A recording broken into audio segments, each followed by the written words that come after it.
You know, for billions of us, Google Chrome isn't just a web browser. It's pretty much the front door to the entire internet. It's the main window we use to work, to learn, and to live out our digital lives. But how in the world did one piece of software get so essential? And what's the real story behind all that amazing convenience? Okay, let's just take a second to look at the sheer scale of this. This slide puts it all into perspective. We are not just talking about a popular browser, we're talking about almost complete and total domination. As you can see, Chrome is sitting on nearly 72% of the global market. That means more than 2 out of every 3 people online are using it. It's staggering. So that leads to the big question we're tackling here. How did this happen? Because this was no accident. It's a story about brilliant engineering, a super aggressive strategy, and, well, a fundamental trade-off that all of us make every single time we go online. To really get how Chrome won, we first got to understand its promise. What was the pitch? What's the value proposition that got billions of us to make it our go-to browser? Well, according to Google, the whole experience is built on 4 key ideas, or pillars as they call them. These are designed to make your time online as smooth, helpful, and secure as possible. Let's break them down. First up, and this one's a biggie, is speed. I mean, from the moment it launched, Chrome's whole identity was built around one thing, being the fastest browser on the block, period. And what's super interesting here is how Chrome's idea of fast is about more than just how quickly a page loads. It's about the entire experience. You've got features like Memory Saver that keep your computer from bogging down, and all these tools for organizing your tabs so you can actually work faster. Plus, it's always getting tweaked in the background with automatic updates.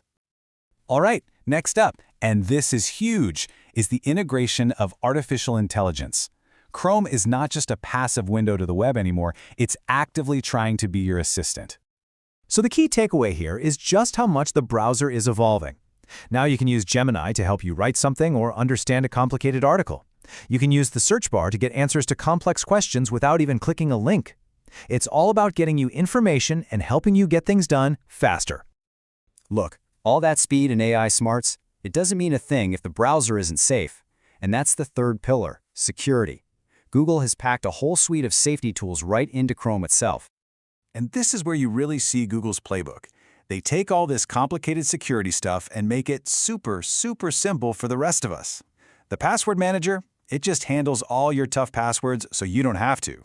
Safe browsing is like a little guard dog that barks if you're about to visit a sketchy website. And that safety check, it's just a one-click way to see if you're all good. Easy. And that brings us to the final pillar, making it yours. It's all about personalization, making the browser feel like it was custom built for you. You see how this all comes together? It creates this powerful ecosystem that's, well, it's sticky. You sign in once and bam, all your bookmarks, passwords, and history are on your laptop, your phone, everywhere. Autofill is a lifesaver, and the Chrome Web Store lets you add basically any feature you can dream of. It's a browser that molds itself to you. So yeah, those are the 4 pillars. But this browser, with all its bells and whistles, didn't just magically appear. It was forged in the fires of the last great tech war, the browser wars. You're not going to believe this, but Google's own CEO at the time, Eric Schmidt, he was totally against building a browser. He'd been through the brutal browser wars in the 90s, and he wanted absolutely nothing to do with another one. But the founders, Larry Page and Sergey Brin, they went behind his back, hired some developers, and built a secret demo. When Schmidt finally saw it, he was just blown away. And wow, that demo just lit a fire. Chrome launched in 2008, and its whole thing was being fast and clean, when every other browser felt slow and cluttered. By 2010, it was on every major operating system. And then, by 2012, in just 4 years, it did the impossible. It knocked Internet Explorer off its throne and became the #1 browser in the world. But look, when you become the front door to the internet for basically the entire planet, that comes with a price. That kind of dominance brings a ton of scrutiny, and yeah, Chrome's story is full of controversy. Let's start with incognito mode. We've all used it, right? We use it thinking it gives us some actual privacy. The promise is simple. Chrome won't save your browsing history. But the reality? It's way more complicated. A huge lawsuit in 2024 claimed Google was still tracking users in the background. The settlement actually forced Google to destroy billions of data records. It exposed this giant gap between what we thought we were getting and what was really happening. And believe me, the data collection doesn't stop with incognito mode. This slide just shows a few of the ways Chrome can phone home to Google. Check out the RLZ identifier. On your phone, you can't even turn it off.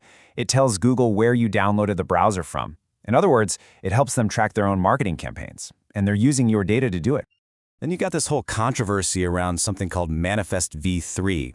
Now, Google says it's just an update to make extensions more secure and perform better. But critics, including groups like the Electronic Frontier Foundation, are screaming that the new rules basically cripple ad blockers and other privacy tools. And you can see the potential conflict of interest, right? Critics say Google is kneecapping the very tools that block ads when Google's entire business model depends on showing you ads. And all of this, it boils over into this massive, massive legal fight. Chrome's dominance is seen as a key weapon in Google's search monopoly. In 2024, a federal judge agreed. And then the U.S. Department of Justice did something wild. They demanded that Google sell off the Chrome browser completely to try and break its monopoly power.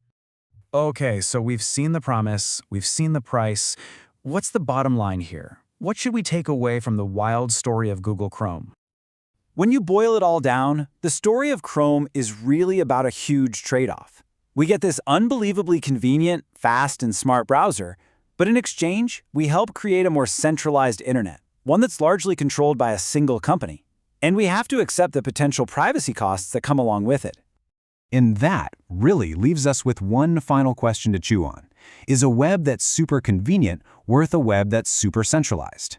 That choice between convenience and control, between simplicity and privacy, it's a choice we're making every single day. And the future of the web might just hang on our answer.